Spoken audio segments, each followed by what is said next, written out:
people, welcome back to my channel. This is Apoorva. I'm your dietitian. Here's summer's healthy drink. Are you feeling thirsty very often? Drinking just water is not quenching your thirst?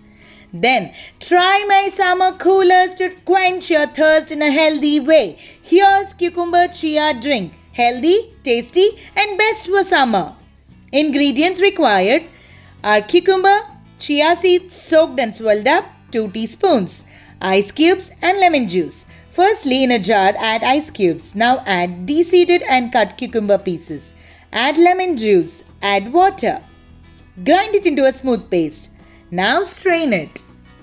Pour it into a glass. Now add 2 teaspoons of chia seeds. Stir it up and garnish with mint leaves and enjoy. Don't drink carbonated beverages, soda, diet cokes, etc. to quench your thirst. Drink this healthy, tasty cucumber chia drink. Cucumber is rich in antioxidant. Including cucumber every day helps in weight loss, balances hydration, which is very much required for summer, lowers blood sugar and promotes digestion. Taste it and enjoy the benefits of it. Like, share and subscribe my channel Apoorva Dietitian on YouTube. I'll come up with another interesting video next week. Till then, stay healthy, stay fit. Bye-bye.